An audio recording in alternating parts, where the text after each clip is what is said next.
Ninakaw nila ang aking katinuan kapalit ng yamang hindi sa kanila. Habang ako'y nakahandusay sa malamig na sahig, nanginginig at nagmamakaawa. Siya namang paghalik ng asawa ko sa tiyan ng kanyang kabit, udyok ng mapangaping halakhak ng aking biyenan. Wala na siyang silbi, tapusin na natin ang baliw. Walang awang utos nila, ngunit nagkamali sila. Mula sa laso ng kanilang kasakiman, isisilang ang aking pagbangon. Kakayanin kaya nilang harapin ang puot ng isang asawang nagising sa katotohanan. Dagdagan mo pa ang dosage, Thaddeus. Masyadong matagal ang epekto. Kung gusto nating makuha ang buong kontrol sa mga ari-arian ng ama niya nang walang nakakahalata, kailangan na niyang tuluyang mabaliw bago pa matapos ang taon. Ang tinig na yon ay pagmamay-ari ni Doña Trivencia. Matigas, malamig, at walang anumang bahid ng konsensya. Sumunod, ang tugon ng isang lalaking pamilyar sa puso ng nakikinig. Don't worry, Ma. Nilalagay ko na ang 2 tableta sa gatas niya gabi-gabi. Wala siyang kamalay-malay. She thinks I'm just being a loving husband. Tutal, utang na loob niya sa atin ang buhay niya. Ang mga salitang iyon ay tumago sa siwang ng pinto, matalas at walang awa, na tila mga punyal na humiwa sa tahimik na gabi ng mansyon.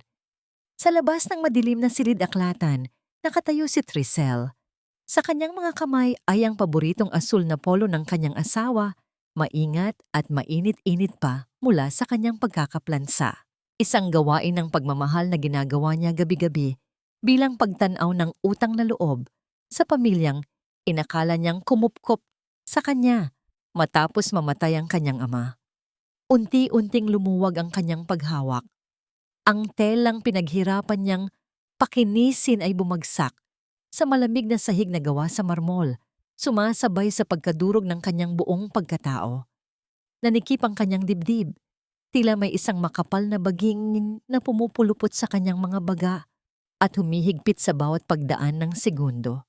Naramdaman niya ang isang matinding pagkahilo na nagmula sa kanyang tiyan paakyat sa kanyang lalamunan. Ang pamilyar na pananakit ng kanyang ulo at ang panginginig ng kanyang mga tuhod nitong mga nakaraang buwan ay hindi pala dulot ng mahinang katawan. Hindi siya sakitin, hindi siya nababaliw. Siya ay dahan-dahang nilalason. Ang mga maiinit na baso ng gatas na iniaabot sa kanya nang may matatamis ng ngiti, ang mapag-arugang boses ng kanyang asawa bago siya matulog, ang lahat ng yon ay isang tahimik na sumpa ng kamatayan. Bago pa man makawala ang isang daing ng pighati mula sa kanyang lalamunan, mabilis niyang tinakpan ng magkabilang palad ang kanyang bibig. Mariin niyang ipinikit ang kanyang mga mata. Pilit pinipigilan ang pagtulo ng mga luhang nagbabadyang bumagsak. Dahan-dahan siyang umatras papalayo sa pinto, maingat sa bawat paghakbang upang hindi makalikha ng ingay na magkakanulo sa kanyang presensya.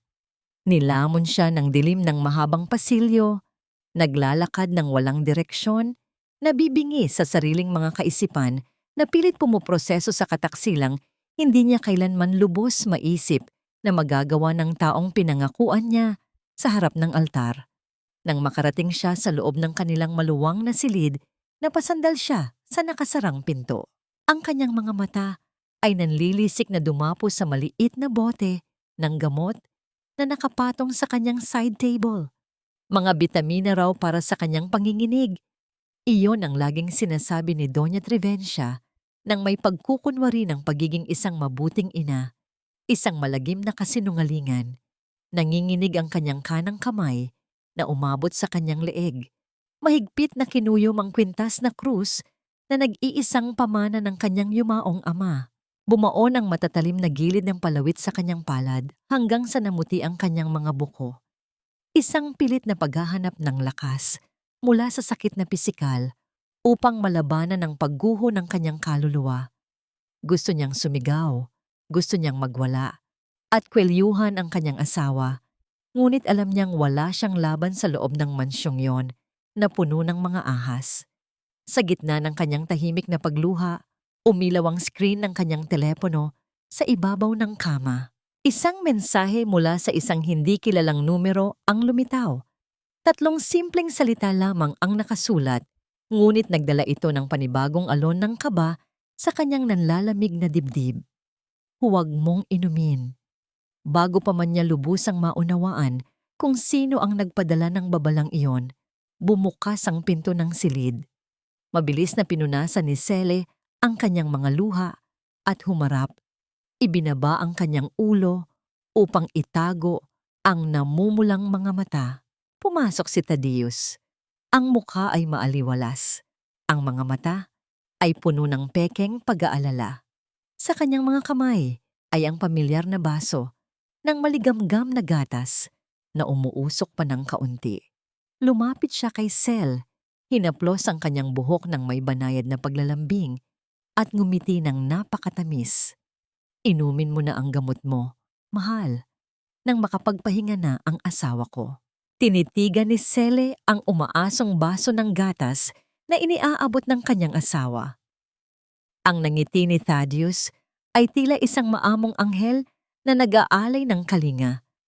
Ngunit sa paningin ngayon ni Sele, ito ay ang mismong anyo ng isang malupit na berdugo. Pinilit niyang kalmahin ang panginginig ng kanyang mga kamay habang inaabot ang baso. Pilit ikinukubli ang matinding pandidiri na nag-uumapaw sa kanyang dibdib. Nais niyang isaboy ang mainit na likido sa mukha nito at isumbat ang lahat ng kanyang narinig. Ngunit nanaig ang kanyang pangangailangang mabuhay upang makamit ang katarungan. Kinuha niya ang 2 puting tableta mula sa palad ng kanyang asawa, ipinatong ito sa kanyang dila, at kasabay ng paglagok ng gatas ay ang sinadya niyang pagbulunan. Isang matinding pag-ubo ang pinawalan niya, sapat upang magmukhang nahihirapan siya sa paghinga. Mabilis niyang itinapat ang kanyang telang panyo sa kanyang bibig at sa tulong ng pagkukunwari, iniluwa niya ang mga tableta sa loob ng nakatuping tela kasabay ng pagpunas sa kanyang mga labi. Hinagod ni Thaddeus ang kanyang likuran ng may banayad at artipisyal na pag-aalala. Dahan-dahan lang kasi, mahal. Kaya ka lalong nanghihina dahil hindi mo inaalagaan ang sarili mo.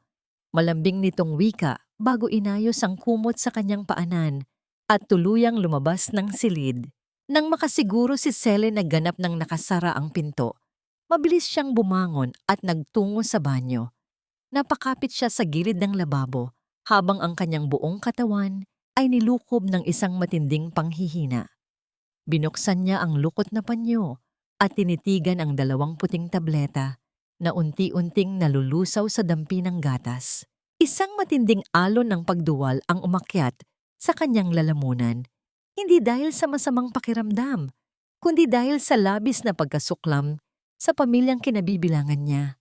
Napaupo siya sa malamig na marmol ng banyo, yakap ang sarili habang sunod-sunod na pumapatak ang kanyang mga luha sa gitna ng kanyang piping paghikbi.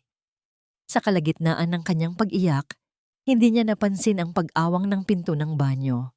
Pumasok si Manang Rosa, ang matandang mayordoma na matagal nang naninilbihan sa pamilya Tadeo. Dala ang mga malinis na tuwalya. Nanlaki ang mga mata ng matanda nang makita si Sele na nakahandusay sa sahig at ang panyong may lamang, iniluwang gamot. Binalot ng matinding kaba ang dibdib ni Sele. Inisip niyang magsusumbong ang mayordoma kay Doña Trivencia at iyon na ang magiging katapusan ng kanyang lihim na paglaban. Ngunit sa halip na tumalikod at tumawag ng pansin, mabilis na lumuhod si Manang Rosa sa kanyang harapan. Niyakap ng matanda ang kanyang mga binti, kasabay ng pagbuhos ng mga luhang tila matagal na nitong pinipigilan. Wala itong sinabing salita noong una. Puro lamang pamamasa ng mga mata na nagpapakita ng labis na awa. Huwag kang matakot, anak, nanginginig na bulong ni Manang Rosa habang hinahaplos ang kanyang buhok.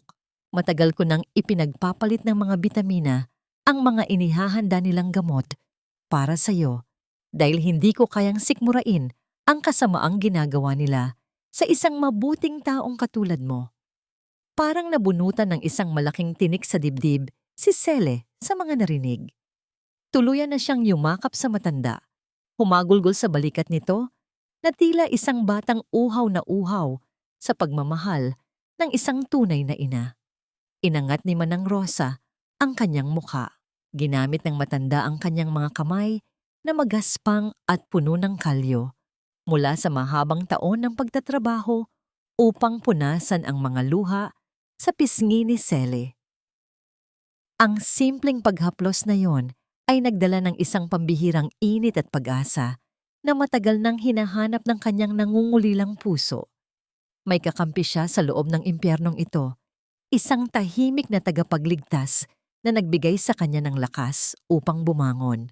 Bago tuluyang tumayo ang mayordoma upang bumalik sa kanyang mga gawain, may ibinulong itong isang bagay na nagpakunot sa noo ni Sel. Pinaalalahanan siya nitong mag-ingat sa mga susunod na araw dahil labis na abala si Doña Trivencia sa pagpapaayos ng isang lihim na silid sa ibaba para sa isang sinasabing napaka-espesyal na panauhin. Walang ideya si Sele kung sino ang inaasahang bisita ng mga ito, ngunit alam niyang hindi ito magdadala ng mabuti sa kanyang buhay. Kinabukasan, sa kalagitnaan ng kanilang almusal, napatunayan ang kanyang mga pangamba. Nakaupo siya sa hapagkainan, nagkukunwaring walang lakas, nang formal na ipahayag ni Doña Trivencia ang isang balitang lalong magpapahirap sa kanyang kalagayan. Dahil sa patuloy na paglala ng iyong karamdaman, nagdesisyon akong kumuha ng isang pribadong medical assistant na titira rito sa mansyon upang bantayan ka sa lahat ng oras. Nakangiting wika ng kanyang biyenan na puno ng nakatagong panlilibak. Hindi na nakasagot si Sele nang mapansin niya ang paggalaw ng isang mabigat na maleta na kinakaladkad ng isang babae palapit sa kanilang kinaroroonan. Ang pag-ikot ng mga gulong nito sa makinis na sahig ay tila nagbabadya ng isang panibagong kalbaryo na susubok sa natitira niyang katinuan. Ang paggulong ng maleta sa makinis na sahig na gawa sa marmol ay naghudyat ng pagdating ng isang tila reyna sa halip na isang hamak na tagapag-alaga. Habang nakaupo si Sele sa sopa at nagkukunwaring walang lakas, pinagmasdan niya ang pagpasok ng babaeng magiging panibagong anino sa kanyang sariling tahanan. Si Tira ay nakasuot ng isang mamahaling pulang bestida na hapit sa kanyang katawan, may makapal na pampaganda at may tindig na nag-uumapaw sa pagmamalaki. Wala ni katiting na anyo ng isang professional na nurse sa kanyang hitsura. Lumapit si Doña Trivencia, hinawakan ng kamay ng bagong dating, at iginiya ito sa harapan ni Sel na may dalang huwad na lambing sa kanyang mukha. Sele, Hija, nais kong makilala mo si Tira. Siya ang private medical assistant na kinuha ko mula sa isang kilalang ahensya dahil madalas ay wala si Thaddeus para asikasuhin ang negosyo. Si Tira na ang tututok sa pagpapainom ng mga gamot mo at sa lahat ng iyong pangangailangan. Ngumiti si Tira, isang ngiting hindi umaabot sa kanyang mga mata at naglahad ng kamay. Nice to meet you, Ma'am Sele. Don't worry, aalagaan kita ng mabuti.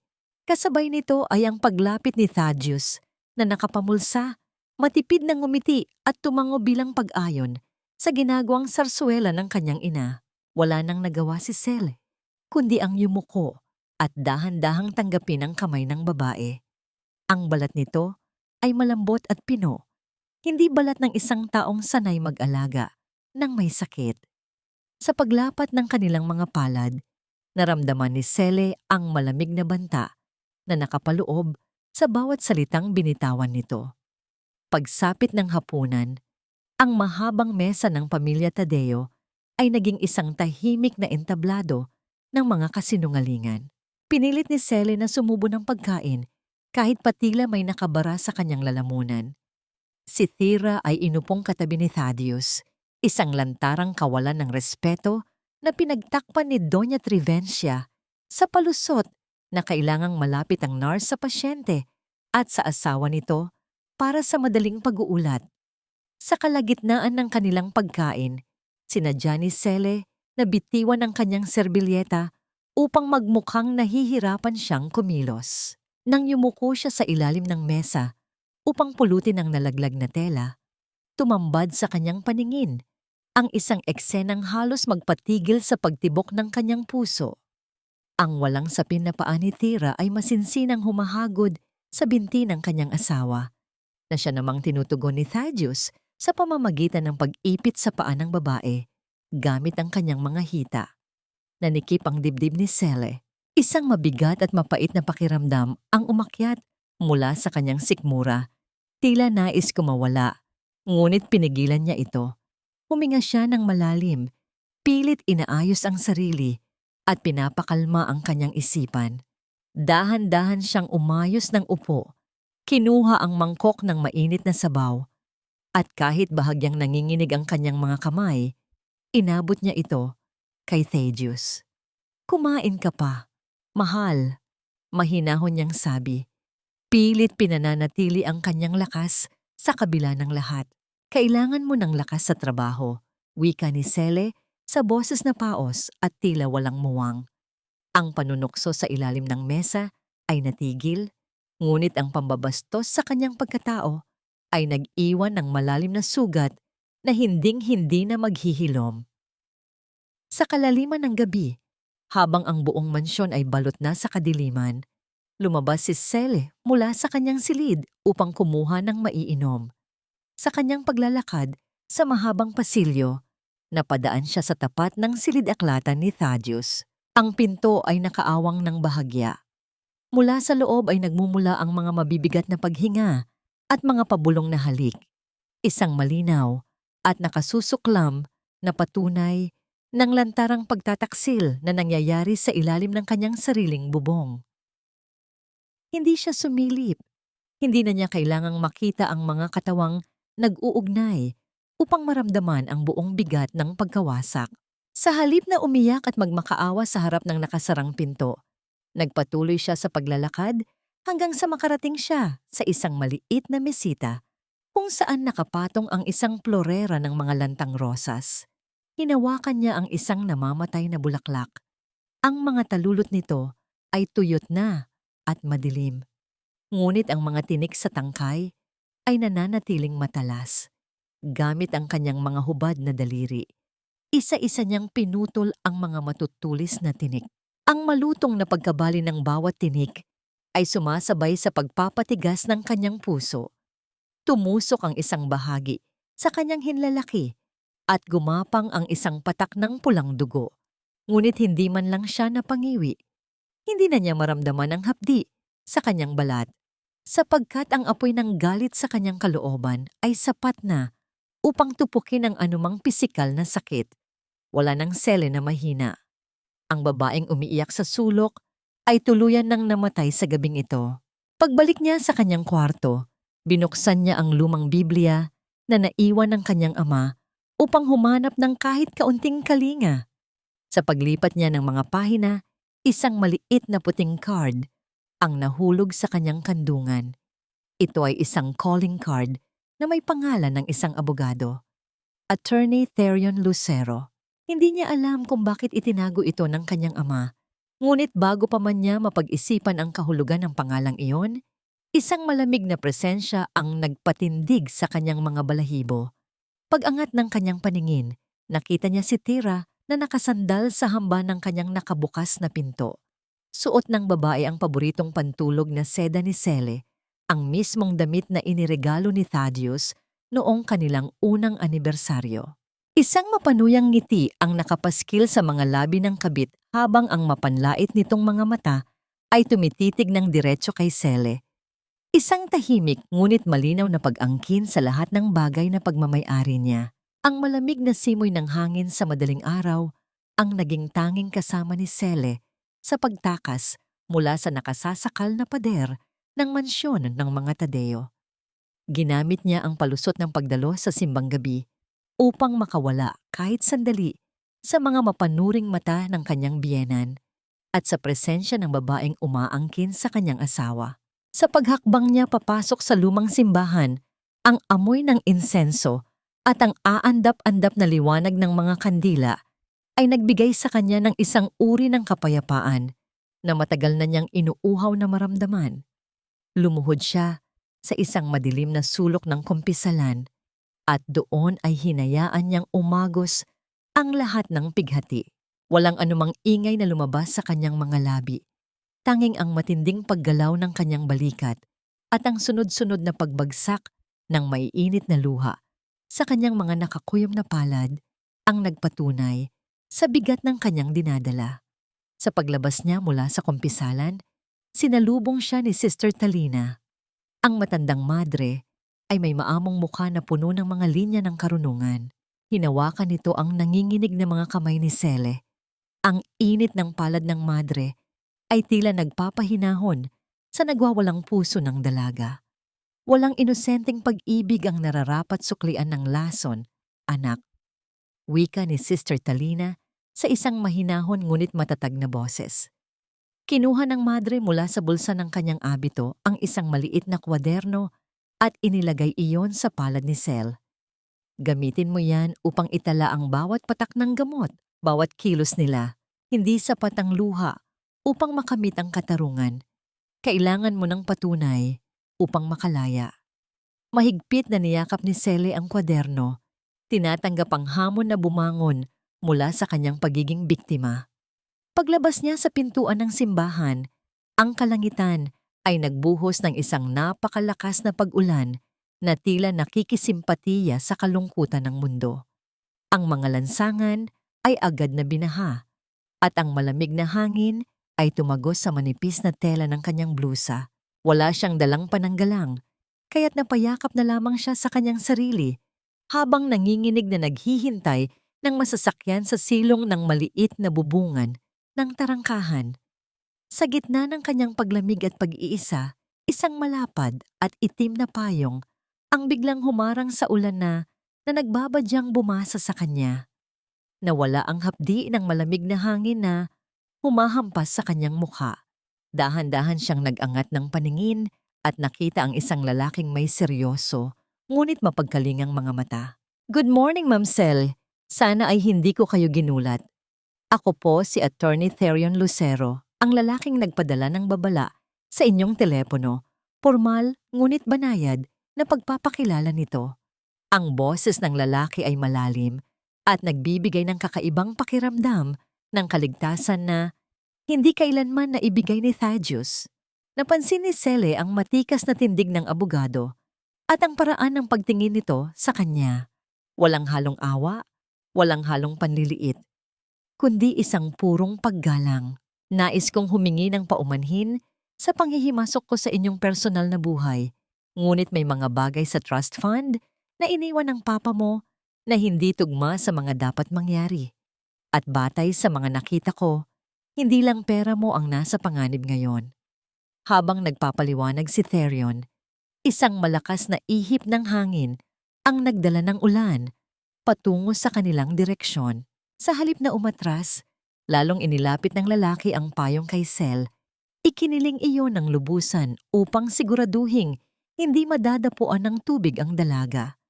Dahil sa ginawa nito, ang buong kanang balikat at ang manggas ng mamahaling suit ni Therion ay tuluyang nabasa ng malakas na buhos ng ulan. Hindi man lang kumislot ang lalaki o nagpakita ng pag-aalala sa kanyang sariling kasuotan. Ang tanging nakatuon sa kanyang isipan ay ang maprotektahan si Sele mula sa lamig. Ang simpleng gawaing iyon ng pagsasakripisyo ay nagpalundag sa natutulog na puso ni Sele. Isang lalaki ang handang magpabasa sa ulan. Huwag lamang siyang ginawin. Isang napakaliit na bagay na naging napakalaki para sa isang babaeng sanay na laging isinasantabi at sinasaktan. Hindi alam ni Sel kung paano tutugon sa kabutihang iyon, kaya't nanatili siyang nakatitig sa lalaking naging kanlungan niya sa gitna ng unos. Kinuha ni Therion mula sa loob ng kanyang tuyong bulsa ang isang nakatuping papel at maingat na inabot ito sa dalaga. Ito ang kopya ng mga transaksyon sa bangko na nagpapakita kung paano inililipat ng asawa mo ang iyong mga ari-arian sa isang dummy account gamit ang pangalan ng kanyang kabit. Malungkot na wika ni Therion habang ang kanyang mga mata ay nananatiling nakatitig sa mga mata ni Sel. "Hindi ko hahayaang nakawin nila ang lahat sa iyo. Narito ako para tulungan kang lumaban. Kinuha ni Sele ang papel. Ang kanyang mga kamay ay nanginginig hindi dahil sa lamig ng ulan, kundi dahil sa matinding pagkamulat. Ikinubli niya ang dokumento sa loob ng kanyang damit, malapit sa kanyang puso, kung saan ang init ng katotohanan ay patuloy na magsisilbing apoy sa kanyang nalalapit na paghihiganti. Ang mahabang hapagkainan ng mga Tadeo ay napuno ng halimuyak ng mga mamahaling pagkain at pira-pirasong alahas na kumikinang sa ilalim ng malaking aranya. Isang marangyang salo-salo ang inorganisa ni Doña Trivencia para sa kanyang mga kaibigan sa mataas na lipunan, ngunit para kay Sel, ang bawat ngiti at pag-usap ay isang lason na mas masahol pa sa mga tabletang ipinapainom sa kanya. Nakaupo siya sa dulo ng mesa, tahimik at mukhang walang lakas, habang ang kanyang biyenan ay walang tigil sa paghabi ng mga kasinungalingan upang makakuha ng simpatiya.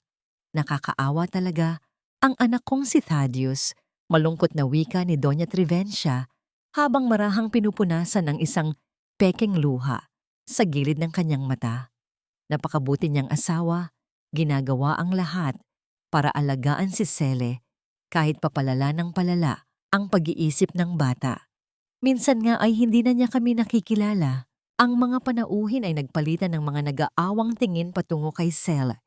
Sinamahan ng mga bulungan na tila maliliit na patalim na sumusugat sa kanyang dignidad.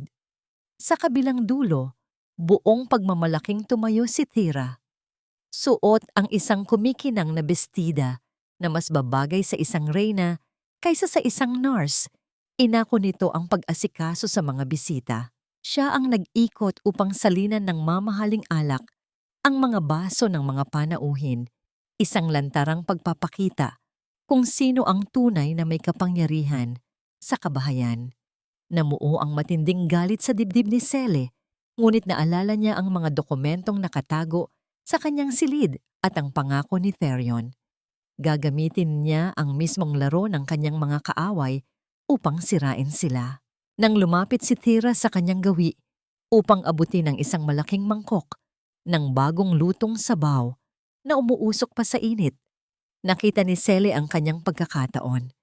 Dahan-dahan niyang inilapit ang kanyang mga nanginginig na kamay na tila tutulong sa pag-abot ng mangkok. Sa isang mabilis at kalkuladong galaw na itinago niya sa likod ng kanyang pekeng panginginig, sinadya niyang itulak ng bahagya ang gilid ng lalagyan. Ang kumukulong sabaw ay mabilis na umagos at tuluyang bumuhos sa hita at mamahaling damit ni Tira. Isang matinis na pag-iyak ng pagkabigla at hapdi ang pinawalan ng kabit habang mabilis itong umaatras, pilit na ipinapagpag ang telang dumikit sa kanyang balat. Nagkagulo ang mga panauhin. Mabilis na tumayo si Doña Trivencia, ang kanyang mukha ay namula sa matinding galit habang nakatitig sa manuang. Bago pa man makapagbitiw ng masasakit na salita ang matanda, mabilis na umurong si Sel at ibinagsak ang sarili sa kanyang upuan. Binalot niya ang kanyang katawan ng panginginig, pinalakas ang paghinga, at hinayaang bumagsak ang masaganang luha mula sa kanyang mga mata. I'm sorry. I'm so sorry. Hindi ko sinasadya. Mangyak-ngiyak na pagmamakaawa ni Sel. Itinatago ang mukha na tila isang batang labis na natatakot sa parusa. Nanginginig po ang mga kamay ko. Patawarin niyo po ako. Ang nakaawang na sitwasyon ni Sele ay agad na bumasag sa galit ng mga bisita. Sa halip na kaawaan si Tira na patuloy na nagrereklamo tungkol sa kanyang nasirang damit, ang simpatiya ng mga matrona ay bumaling sa lumuluhang asawa. Hayaan mo na ang nurse, Trivencia. Aksidente lang yon. Dahil nga may sakit ang manugang mo, wika ng isang matandang donya habang nakatingin ng may pag-unawa kay Sele. Walang nagawa si Doña Trivencia kundi ang lunukin ang kanyang puot. Pinilit nitong ngumiti at tumango. Naguutos sa mga katulong na linisin ang kalat at asikasuhin si Tira na padabog na umalis ng hapagkainan. Sa gitna ng kaguluhan, idinikdik ni Sele ang kanyang mukha sa kanyang mga palad. Nagkukunwaring humihikbi ng walang patid. Ngunit sa likod ng mga daliring nakatakip sa kanyang mukha, ang kanyang mga labi ay dahan-dahang umangat upang bumuo ng isang napakanipis, matalim at nagdiriwang ng ngiti. Ang lasa ng unang tagumpay ay matamis at nakalalasing. Nang matapos ang salo-salo at balot na ng katahimikan ng buong mansyon, isang kakaibang pangyayari ang naganap sa pasilyo. Si Thira, na labis ang inis matapos magpalit ng damit, ay nagtangkang lumabas ng kanyang silid upang maghanap ng yelo para sa kanyang napasong balat. Ngunit kahit anong pilit niya sa seradura, ang pinto ay ayaw gumalaw. May isang taong sadyang nagkandado nito mula sa labas. Ikinulong siya sa sarili niyang kwarto nang walang sino mang makarinig sa kanyang mga pagrereklamo. Hanggang ngayon ay walang nakakaalam kung sino ang gumawa ng hakbang na yon upang bigyan siya ng leksyon. Sa kabilang dako ng mansyon, hindi makatulog si Sel. Dahan-dahan siyang bumangon at naglakad patungo sa silid-aklatan upang kumuha ng tubig. Sa siwang ng pinto, nakita niya si Thaddeus na nakaupo sa harap ng kanyang mesa. Ang ilaw mula sa maliit na lampara ay tumatama sa mukha ng kanyang asawa na may seryoso at malamig na ekspresyon. Hawak nito ang isang dokumentong may pamilyar na selyo ng isang ospital. Pinatasan ni Sele ang kanyang paningin at nakita ang malalaking letra sa itaas ng papel. Ito ay isang sertipikasyong medikal na nilagdaan ng isang huwad na psychiatrist. Nagdedeklara na si Trisel Tadevara ay ganap ng walang kakayahang mag-isip ng tama at kailangan na ng legal na tagapag-alaga. Nanlamig ang buong katawan ni Sele. Batid na ang oras niya ay mabilis na nauubos at ang mapuputing pahina ng papel na yon sa ilalim ng dilaw na ilaw ay ang mismong kontrata ng kanyang kamatayan. Ang umaga sa loob ng mansyon ng mga Tadeo ay hindi nagsimula sa awit ng mga ibon, kundi sa tunog ng nasusuklam na sikmura mula sa silid ni Thira. Habang nakaupo si Sele sa hapagkainan at pilit na hinihiwa ang kanyang tinapay, nakita niya ang mabilis na pagtakbo ni Thira patungo sa banyo. Sinundan ng mga hikbi ng pagduwal na umalingaw-ngaw sa tahimik na pasilyo. Ang mukha ni Doña Trivencia ay agad na nagliwanag, isang ekspresyong hindi kailanman nakita ni Sele sa tuwing siya ang nagkakasakit. Ang kanyang biyenan ay mabilis na tumayo.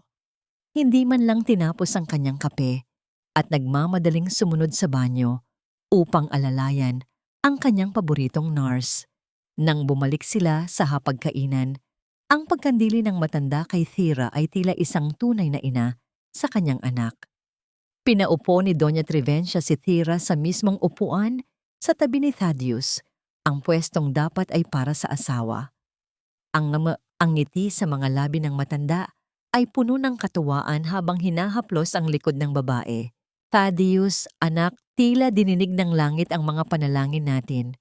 Wika ng matanda, habang ang mga mata ay nagniningning sa kasakiman. Kinuha ni Doña Trivencia mula sa kanyang bulsa ang isang maliit na pelus na kahon. Nang buksan niya ito, tumambad ang isang antigong singsing na may malaking brilyante, isang hiyas na pagmamay-ari ng mga ninuno ng mga Tadeo na matagal nang ipinangako kay Sele ngunit hindi kailanman ibinigay. Isinuot ng matanda ang singsing sa daliri ni Thira habang si Thaddeus ay nakatingin ng may halong pagmamalaki at kumpirmasyon. Ito ay para sa babaeng magdadala ng tunay na tagapagmana ng ating pamilya. Dagdag ni Doña Trivencia habang lantarang sinusulyapan si Sele ng may panliliit. Nanigas si Sele sa kanyang kinauupuan. Ang bawat salita ng kanyang biyenan ay tila isang matalim na aspil na itinutusok sa kanyang mga lumang sugat. Sariwa pa sa kanyang alaala ang sakit ng pagkawala ng sarili niyang anak noong nakaraang taon. Ang gabing iyon ng madugo at tahimik na pighati na binaliwala lamang ng kanyang asawa. Habang nakikita niyang hinahaplos ni Thaddeus ang tiyan ni Thira, naramdaman ni Sele ang isang matinding pagsikip sa kanyang lalamunan, isang uri ng pagkakasakal na tanging ang mga taong nawalan ng bahagi ng kanilang kaluluwa ang makauunawa. Ang kanyang mga kamay ay nanginginig sa ilalim ng mesa. Ang kanyang mga kuko ay bumaon sa kanyang palad. hanggang sa mag-iwan ito ng mga mapuputing marka ng sakit. Nang matapos ang almusal, nagkunwari si Sele na aakyat sa kanyang silid, ngunit nanatili siya sa madilim na sulok ng itaas ng hagdanan. Mula sa ibaba, narinig niya ang mahinang bulungan ng mag-ina at ng kabit. Huwag kayong mag-alala. Kapag nanganak na si Tira at sigurado na nating lalaki ang bata, tuluyan na nating ipapasok ang baliw na yan sa mental hospital. Malamig na wika ni Thaddeus. Doon, wala na siyang magagawa kundi ang pumirma sa lahat ng dokumento ng pagsuko ng kanyang mga lupa. Ang boses ng kanyang asawa ay walang bahid ng pag-aalinlangan. Tila ba ang pagtatapon sa kanya ay kasing daling pagtatapon ng isang basurang wala ng pakinabang. Ang puso ni Sele ay tila isang basong kristal na nahulog sa matigas na sahig, nadurog sa libu-libong piraso na hinding-hindi na muling mabubuo. Hindi na nakayanan ni Sele ang bigat ng kanyang nararamdaman. Patakbo siyang lumabas ng mansyon, hindi alintana kung makita man siya ng mga gwardiya. Nagtungo siya sa kaisa-isang lugar kung saan siya nakakaramdam ng kaligtasan, ang lumang simbahan. Sa ilalim ng naglalakihang puno ng nara, nakita niya si Therion na nakaupo sa isang bangko. Tila ba matagal na siyang hinihintay nito. Sa sandaling makita ni Sele ang seryoso, ngunit malambot na mga mata ng abogado, ang lahat ng kanyang katatagan ay tuluyang gumuho. Wala siyang sinabing salita. Lumapit lamang siya at hinayaang bumagsak ang kanyang katawan sa tabi ng lalaki. Hindi lumayo si Therion. Hindi rin ito nagtanong ng kung ano ang nangyari. Sa halip, dahan-dahan itong gumalaw at hinayaang isandal ni Sele ang kanyang mabigat na ulo sa matikas nitong balikat. Ang amoy ng malinis na kapa at ang init na nagmumula sa katawan ni Therion ay nagsilbing gamot sa nanginginig na kalamnan ni Sele. Naramdaman niya ang marahang pagdampi ng malalapad na daliri ni Therion sa kanyang braso, isang banayad na paghagod na nagpaparamdam na hindi siya nag-iisa sa kanyang laban. Ang bawat tibok ng puso ni Sele na kanina ay tila isang nagwawalang tambol ay unti-unting kumalma. Sumasabay sa mahinahon at pantay na paghinga ng lalaking nasa kanyang tabi. Sa sandaling iyon, sa gitna ng katahimikan ng bakuran ng simbahan, naramdaman ni Sel ang isang kakaibang uri ng kilig, isang pakiramdam ng pagiging mahalaga, ng pagiging protektado na hindi niya kailanman naramdaman sa piling ni Thaddeus. Bago sila maghiwalay, iniabot ni Therion ang isang maliit na piraso ng papel na nakuha niya mula sa isang insider sa hospital. Maingat itong binasa ni Sel habang pabalik sa mansyon. Ito ay isang invoice para sa isang napakamahal na medical equipment na ipinadala sa pangalan ni Tira. Ngunit hindi para sa pag-aalaga ng may sakit, kundi para sa isang bagay na may kaugnayan sa laboratorio. Napakunot ang noo ni Sel, isang maliit na hinala, ang nagsimulang tumubo sa kanyang isipan. Pagkapasok niya sa mansyon, bumungad sa kanya ang isang hindi inaasahang tagpo. Nakatayo sa gitna ng sala, ang doktor ng pamilya, may bitbit na black bag at mga kagamitan para sa pagkuha ng dugo. Nakangiti si Doña Trivencia habang itinuturo ang braso ni Sele. Kailangan nating suriin ang dugo mo ngayon din, Sele, para malaman natin kung gaano nakalala ang sakit mo sa utak. Wika ng matanda sa isang boses na puno ng mapanirang tuwa. Ang matulis na karayom na hawak ng doktor ay kumislap sa ilalim ng ilaw ng sala. Isang banta ng panganib na tila susubok kung hanggang saan ang kayang itago ng katawan ni Sele. Ang amoy ng alkohol at ang matalim na kislap ng metal sa ilalim ng ilaw ng sala ay tila naging isang hatol ng kamatayan sa loob ng mansyon. Nakaupo si Sele sa gitna ng silid, pinaliligiran nina Doña Trivencia at Thaddeus na kapwa may mga matang puno ng mapanirang tuwa. Si Dr. Salazar, ang doktor na matagal nang binabayaran ng pamilya Tadeo, ay dahan-dahang naglalabas ng mga kagamitan mula sa kanyang itim na bag. Ang bawat paggalaw ng kamay ng doktor ay tila isang ritual ng pagpaparusa. Ang kanyang puso ay tila isang maliit na ibon Napilit kumakawala sa loob ng isang masikip na hawla. Bumibilis ang bawat pagtibok sa paraang nagpapakita ng kanyang matinding takot. Magsimula na tayo, Salazar. Gusto kong matiyak na walang magiging hadlang sa gagawin nating anunsyo sa anibersaryo ng kumpanya. Malamig na utos ni Doña Trivencia. Lumapit ang doktor kay Cele at nagsimulang magtanong ng mga bagay na sadyang nakakalito. Alam mo ba kung anong araw ngayon, Cele? Sino ang kasama mo sa kwarto noong isang gabi?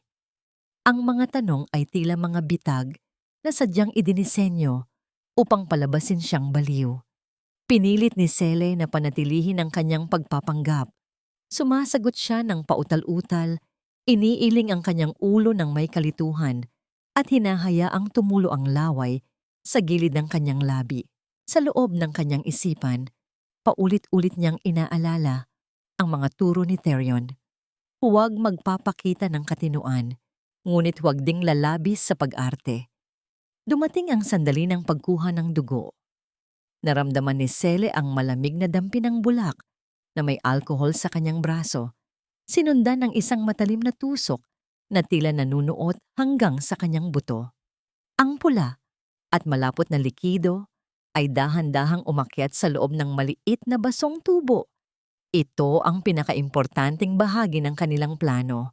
Kung masusuri ang dugong yon at makikitang wala itong bakas ng lason, malalaman nilang hindi niya iniinom ang gamot. Kung may lason naman, gagamitin nila ang resulta upang tuluyan siyang ikulong sa mental hospital. Ang bawat segundo ay tila 1 taon sa kanyang pakiramdam habang hinihintay ang pagkakataong makatakas. Sa kalagitnaan ng katahimikan, ang ugong ng kuryente sa paligid ay biglang naputol. Ang buong mansyon ay binalot ng isang makapal at nakakatakot na kadiliman. Isang malakas na ingay ng pagkakabagsak ng isang mabigat na bagay ang narinig mula sa kusina, sapat upang magdala ng gulat sa lahat. Ano yon? Salazar? Huwag kang gagalaw. Sigaw ni Tadios. Alam ni Cele na ito na ang hudyat ni Manang Rosa. Sa gitna ng dilim, sa paraang tanging ang isang taong sanay na sa pag-iisa ang makagagawa, mabilis niyang kinapa ang ibabaw ng lamesa. Ang kanyang mga daliri ay humawak sa malamig na tubo ng dugo. Gamit ang isa pang tubo na kanina pa niya itinago sa kanyang medyas. Isang tubo na naglalaman ng kanyang dugo na sadyang hinaluan niya ng lason mula sa itinapon niyang gamot. Mabilis niyang ipinagpalit ang mga ito. Ang lahat ay nangyari sa loob lamang ng ilang saglit, bago pa man muling bumalik ang liwanag mula sa mga aranya. Nang muling magliwanag, ang lahat ay tila walang nangyari.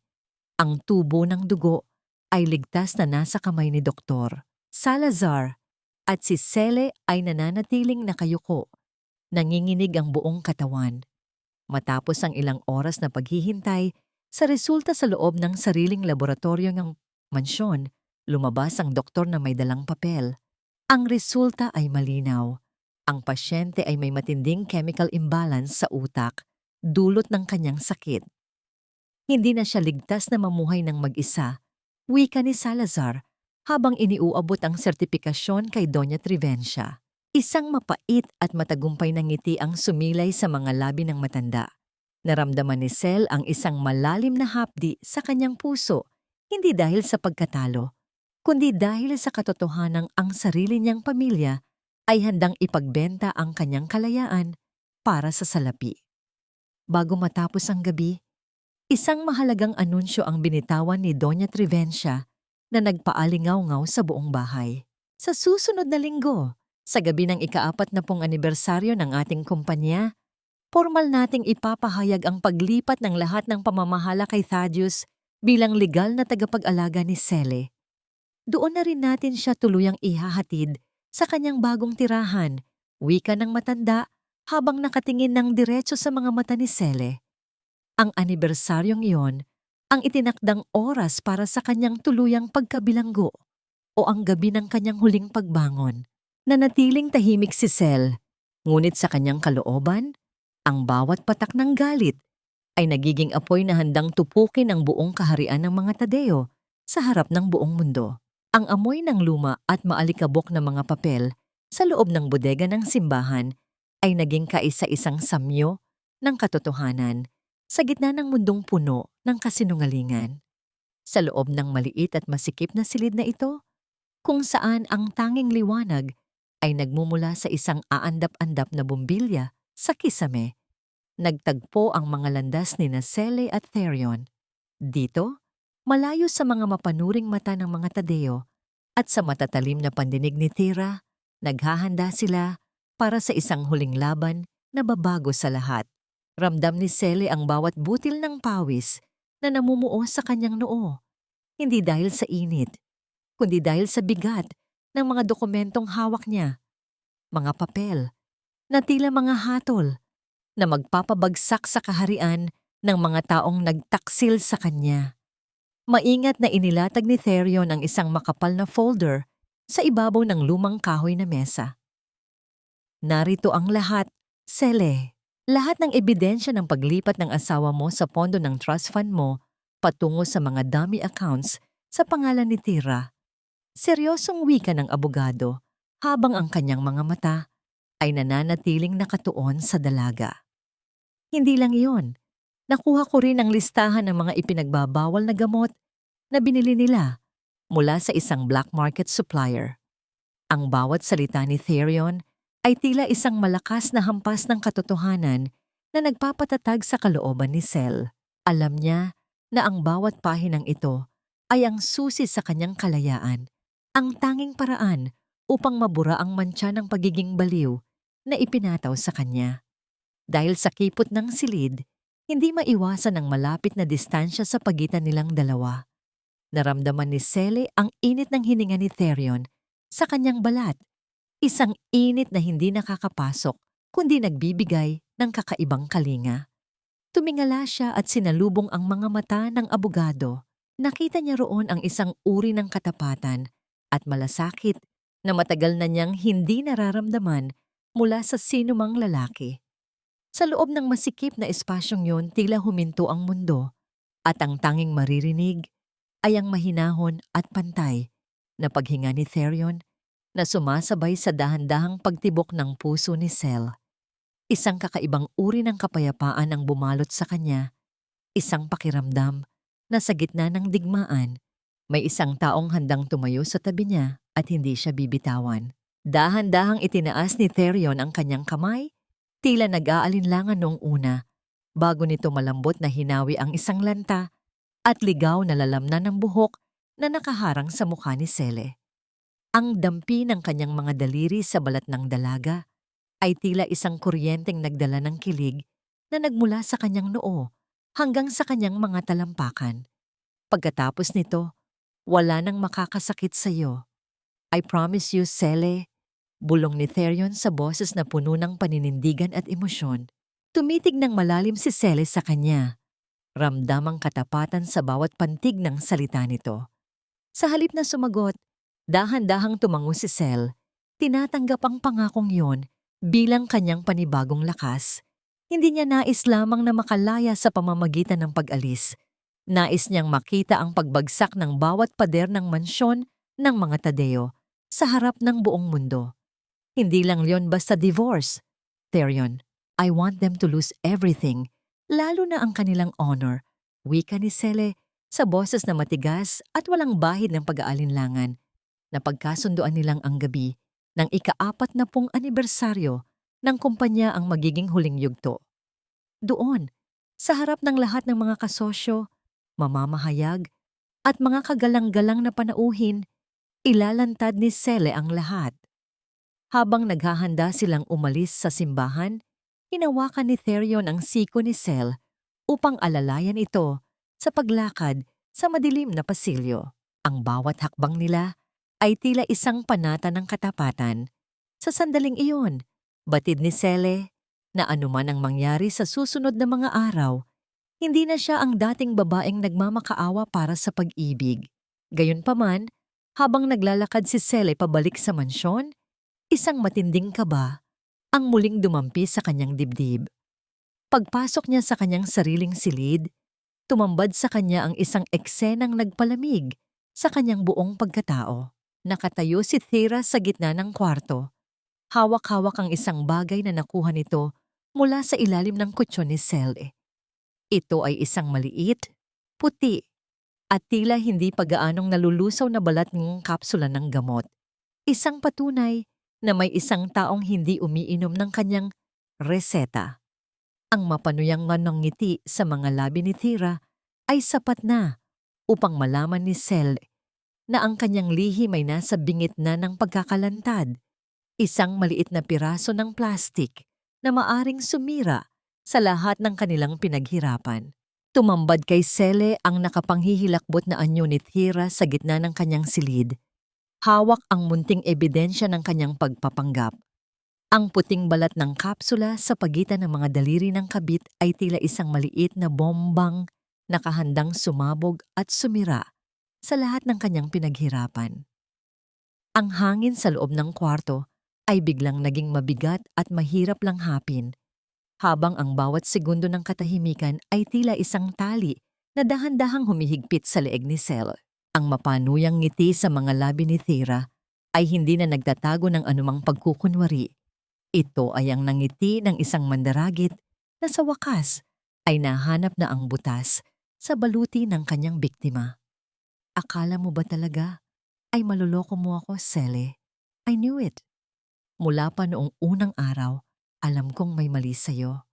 Masyado kang alerto para sa isang taong dapat ay lunod na sa gamot.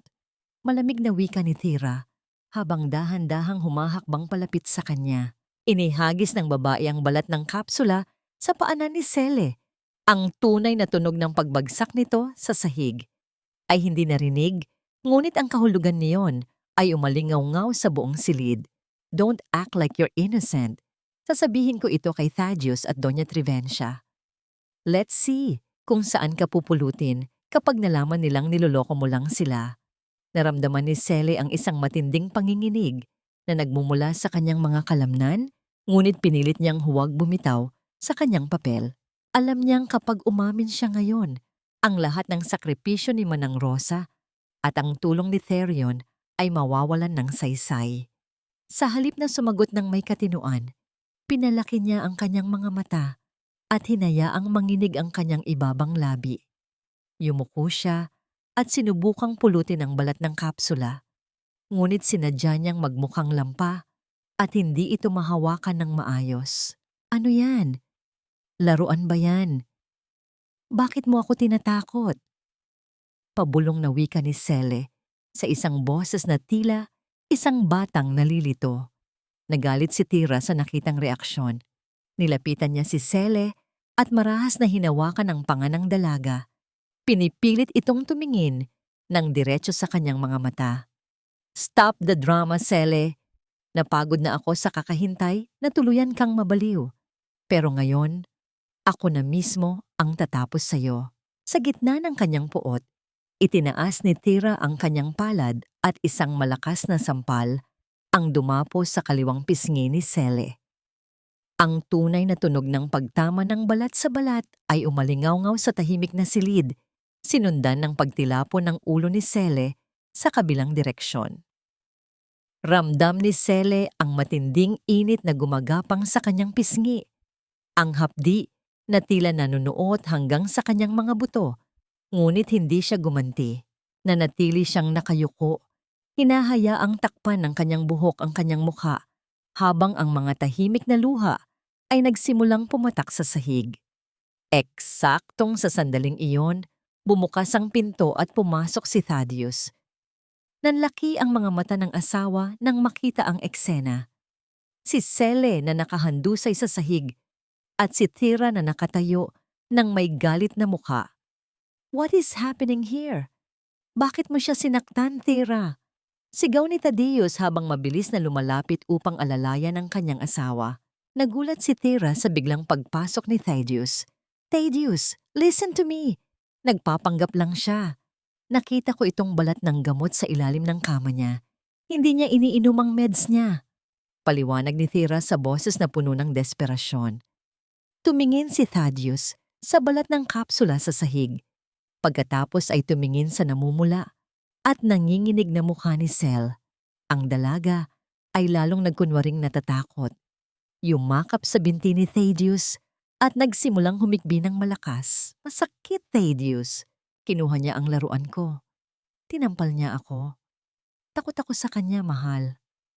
Pautal-utal na wika ni Sele habang isinisiksik ang kanyang muka sa pantalon ng asawa. Ang makita ang baliw na asawa na tila isang batang takot na takot ay nagdulot ng isang kakaibang pakiramdam kay Thaddeus.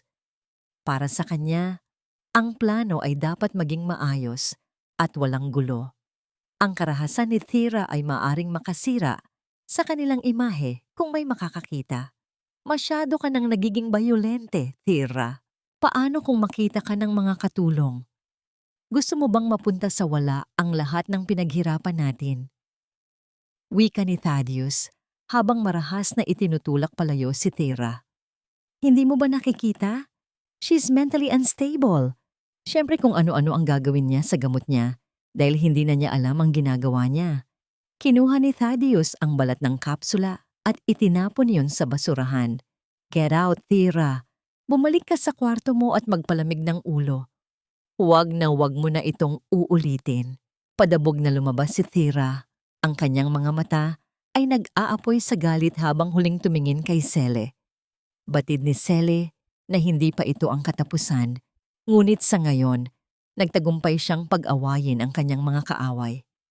Nang maiwan silang dalawa, binuhat ni Thaddeus si Sel at inihiga sa kama. Matulog ka na, mahal. Walang mananakit sa'yo. Bulong nito bago lumabas ng silid.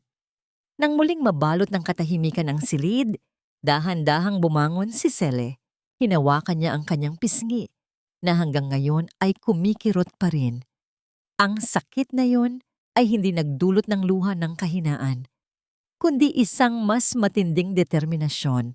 Sa kabilang bahagi ng mansyon, isang misteryosong pulang sobre ang nakapatong sa mesa ni Doña Trivencia. Walang nakakaalam kung paano iyon nakarating doon, ngunit ang bawat salitang nakasulat sa loob niyon ay may kakayahang baguhin ang daloy ng gabi ng anibersaryo. Sino ang nagpadala nito? At anong sikreto ng mga Tadeo ang nakahandang sumambulat sa gitna ng karangyaan? Sa gitna ng dilim, ang tanging maririnig ay ang mabilis na paghinga ni Sele habang nakatitig sa salamin, naghihintay sa takdang oras ng kanyang huling paghihiganti. Ang gabi, bago ang ika-40 anibersaryo ng Tadeo Group, ay tila isang mahaba at nakabibinging panaginip sa loob ng mansyon. Balot ng katahimikan ang bawat pasilyo, ngunit sa loob ng silid ni Sele, ang hangin ay nanginginig sa bigat ng isang lihim na paghahanda. Tiningnan ni Sele ang hamak na basahang itinapon ni Thaddeus sa ibabaw ng kanyang kama kanina. Isang lumang damit na punit-punit at may mantsa, na sadyang ibinigay ng kanyang asawa upang ipahiya siya sa harap ng mga kagalang-galang na panauhin bukas. Isang mapait na ngiti ang sumilay sa kanyang mga labi, habang dahan-dahan niyang hinahawakan ang gunting sa ibabaw ng lamesa. Ang pagbaon ng matalim na talim nito sa hamak na tela ay naging hudyat ng pagputol niya sa huling hibla ng kanyang pagiging sunod-sunuran. Ang tunog ng pagkapunit ng tela ay tila isang musika ng paglaya na naglalakbay sa tahimik na silid, hanggang sa ang damit na dapat sana ay maging simbolo ng kanyang kahihiyan ay maging pira-pirasong basahan na lamang sa sahig.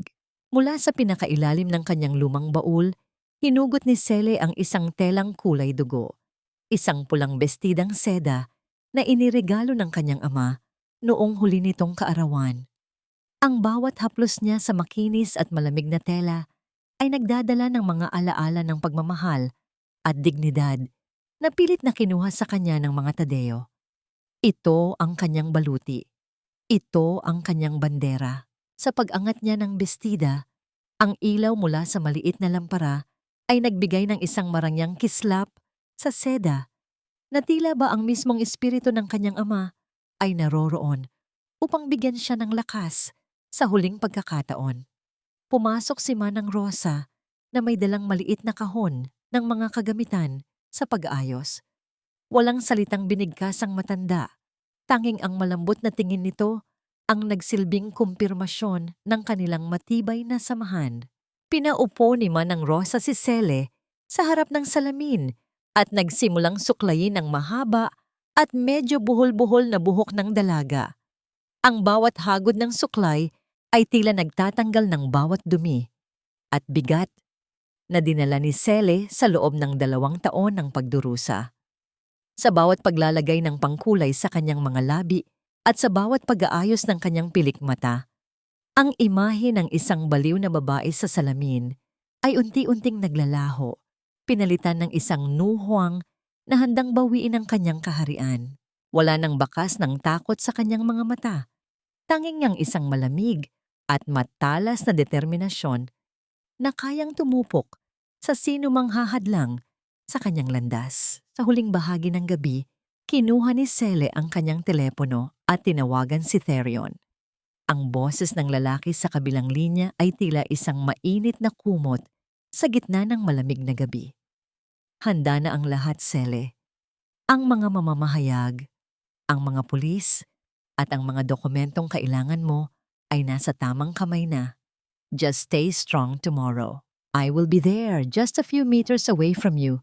Wika ni Therion sa isang boses na puno ng paninindigan at isang uri ng lambing na nagpabilis sa tibok ng puso ni Cele. Salamat, Therion. Para sa lahat, maikling tugon ni Cele. Ngunit ang bawat titik ng kanyang pasasalamat ay nagdadala ng lahat ng emosyong hindi pa niya kayang bigkasin. Ang malaman na may isang taong katulad ni Therion na handang itaya ang lahat para sa kanya ay nagbigay kay Cele ng isang pakiramdam ng pag-asa na matagal na niyang inakalang patay na. Habang naghahanda ang lahat para sa pagtulog, may isang hindi mapakaling anino sa loob ng silid-aklatan. Si Thaddeus ay patuloy na naghahalughog sa mga luma at lihim na drawer ng kanyang mesa. Pilit na hinahanap ang orihinal na kopya ng huling habilin ng ama ni Cele. Ang kanyang mga kamay ay nanginginig sa kaba. Batid na kung hindi niya mahahanap ang dokumentong yon bago ang anibersaryo, maaaring magkaroon ng butas ang kanyang planong pag-angkin sa mga lupa. Ang paggalaw ng kamay ng orasan sa dingding ay tila isang paalala na papalapit na ang oras ng paghuhukom. Hindi alam ni Thaddeus na ang hinahanap niya ay hindi na matatagpuan sa loob ng bahay na yon. Ang oras ay tumatakbo at ang sulyap ng liwanag sa labas ng bintana ay nagbabadyang ang pagsikat ng araw. Bukas ay hindi magdadala ng tagumpay para sa kanya, kundi ang simula ng kanyang tuluyang pagbagsak. Ang marangyang bulwagan ng isang tanyag na hotel sa Makati ay nagniningning sa ilalim ng naglalakihang mga kristal na aranya, habang ang bawat sulok ay napupuno ng halimuyak ng mga sariwang bulaklak at mamahalin na alak. Narororoon ang mga pinakamakapangyarihang tao sa mundo ng negosyo, suot ang kanilang pinakamagarang mga hiyas at terno. Lahat ay nakatuon sa entabladong natatakpan ng kulay gintong kurtina. Sa gitna ng liwanag at karangyaan, nakatayo si Doña Trivencia, suot ang isang puting bestida na tila sumisimbolo sa isang huwad na kabanalan. Ang bawat salitang lumalabas sa kanyang bibig ay may himig ng isang mapagkumbabang ina, sapat upang paamuhin ang sinumang nakikinig. Maraming salamat sa inyong pagdalo sa ika-40 taon ng tagumpay ng aming pamilya. Wika ng matanda, habang dahan-dahang pinupunasan ang gilid ng kanyang mata, isang kilos na sadyang idinisenyo upang kumuha ng awa. Ngunit sa gitna ng kasiyahang ito, may isang mabigat na pasanin ang aking puso. Ang aking manugang na si Cele ay patuloy na nakikipaglaban sa isang malubhang karamdaman ng pag-iisip. Napakasakit para sa aming pamilya na makita siyang unti-unting nawawala sa sarili. Isang mahinang bulungan ng simpatiya ang gumapang sa buong bulwagan, isang kolektibong damdamin ng awa para sa mabuting pamilyang Tadeo. Sa gilid ng entablado, nakatayo si Thaddeus. Ang kanyang tindig ay matikas at ang kanyang mukha ay seryoso. Tila isang bayaning handang magsakripisyo. Hawak niya ang isang mamahaling pluma. Ang talim nito ay kumikinang sa ilalim ng mga spotlight, handang lumapat sa mga dokumentong formal na magpapahayag sa kanya bilang legal na tagapag-alaga ng lahat ng ari-arian ni Sel. Sa likod niya, nakatayo si Thera. Ang kanyang mga mata ay nagniningning sa hindi mapigilang katuwaan habang hinahaplos ang kanyang tiyan. Ang tagumpay ay nasa kanilang mga kamay na. Ang lahat ng yaman ng mga Tadivara ay abot tanaw na nila sa loob lamang ng ilang sandali. Dahan-dahang inilapit ni Thaddeus ang pluma sa puting papel. Ang paggalaw ng kanyang kamay ay tila isang ritual ng kamatayan para sa kalayaan ni Sele. Ang bawat mata sa bulwagan ay nakatitig sa bawat hibla ng tinta na malapit nang lumabas. Ngunit bago pa man dumampi ang dulo ng pluma sa pirma, ang malalaking pinto ng bulwagan na gawa sa mabigat na kahoy ay marahas na bumukas patungo sa mga dingding. Ang marangyang musika na kanina ay nagbibigay ng masayang himig ay biglang naputol, pinalitan ng isang nakabibinging katahimikan na tila humigop sa lahat ng hangin sa loob ng silid. Ang lahat ng paningin ay sabay-sabay na lumingon sa dulo ng pasilyo. Ang mga bulong-bulungan ay biglang napawi, na tila ba ang bawat taong naroroon ay nakalimutang huminga. Isang anyo ang lumitaw sa gitna ng liwanag na nagmumula sa labas. Isang anino na dahan-dahang naglalakad patungo sa gitna ng karamihan. Ang bawat hakbang ng kanyang mga gintong takong sa makinis na sahig ay naglalabas ng tunog na tila isang hudyat ng paghuhukom na umaalingaw-ngaw sa bawat sulok ng bulwagan. Hindi ito ang Sele na inaasahan nilang makita. Wala ang bakas ng isang babaeng gulong-gulo ang buhok, wala ang mga matang walang buhay, at wala ang kasuotang punit-punit na sadyang inilaan para sa kanya. Sa halip, isang babaeng nakasuot ng isang nag-aapoy na pulang bestidang seda ang naglalakad ng may mataas na noo. Ang bawat hibla ng kanyang kasuotan ay kumikislap sa bawat galaw niya, isang kulay na tila sumisigaw ng babala at kapangyarihan. Ang kanyang buhok ay maayos na nakapusod, naglalantad sa kanyang mukha na ang tanging palamuti ay ang isang malamig at matalim na tingin. Napatayo si Doña Trivencia, ang kanyang mukha ay biglang nawalan ng kulay, tila isang bangkay na nakakita ng sarili nitong multo. Ang pluma sa kamay ni Thaddeus ay dahan-dahang nadulas mula sa kanyang mga daliri. Bumagsak sa sahig nang walang anumang ingay, ngunit ang epekto niyon sa kanyang kaisipan ay sapat upang magdulot ng matinding panginginig. Si Thera naman ay napahawak sa gilid ng lamesa. Ang kanyang mga labi ay nanginig sa hindi maipaliwanag na takot. Si Sele ay patuloy na naglakad. Ang kanyang bawat galaw ay puno ng grasya at bagsik hanggang sa marating niya ang gitna ng entablado sa ilalim ng pinakamaliwanag na ilaw na naglalantad sa kanyang tunay na anyo sa harap ng buong mundo. Isang mapait at nagdiriwang na ngiti ang sumilay sa kanyang mga labi. Isang ngiti na nagsasabing ang gabi ng kanilang vinquang ay naging simula ng kanilang pinakamalalim na impyerno. Tumayo si Sele sa gitna ng entablado. Ang kanyang pulang bestida ay tila isang nagniningas na apoy na tumutupok sa bawat kasinungalingan ng mga Tadeo sa gitna ng malamig na gabi. Ang bawat paningin ng mga makapangyarihang tao sa Makati ay nakatuon sa kanya, puno ng pagkalito at pagkamangha. Ang nakabibinging katahimikan ng bulwagan ay dahan-dahang napalitan ng mga mahihinang bulungan na tila mga alon na humahampas sa pampang ng katinuan. Marahas na binitawan ni Sele ang kanyang tingin kay Doña Trivencia na ngayon ay nanginginig ang mga labi at hindi makapaniwala sa nakikitang pagbabago sa kanyang manugang. Sele, anong ginagawa mo rito? Guard, ilabas niyo siya. She is having another episode. Panik na sigaw ni Doña Trivencia. Ang kanyang boses ay tila isang basag na kristal na naghahanap ng kakampi. Ngunit bago pa man makagalaw ang mga tauhan, mabilis na kinuha ni Sele ang mikropono mula sa stand. Ang tunog ng pag-feedback ng kagamitan ay nagdala ng isang matalas na hudyat na tila gumising sa lahat ng natutulog na konsensya sa loob ng silid. The only episode here, Mother, is the long-running drama of your greed and cruelty Malamig at matatag na wika ni Sele. Ang boses niya ay umaling-awngaw sa buong bulwagan, malinaw at walang bahid ng anumang sakit sa isip. Sa isang mabilis na pagpindot sa remote control na itinago niya sa kanyang palad, ang malaking screen sa likuran niya ay biglang nagliwanag. Ang mga panauhin ay sabay-sabay na napasinghap nang lumitaw ang mga dokumentong medikal. Ang tunay na pagsusuri sa dugo ni Sele na nagpapakita ng mataas na antas ng arsenic at iba pang kemikal na pampatulog. Hindi lang iyon. Sa susunod na slide, lumabas ang mga kopya ng bank transfer mula sa trust fund ng mga Tadivara patungo sa isang personal account na may pangalang Tira Santillan. Ang mga bulungan ay naging mas malakas, tila isang bagyong namumuo sa loob ng Marangyang Hotel.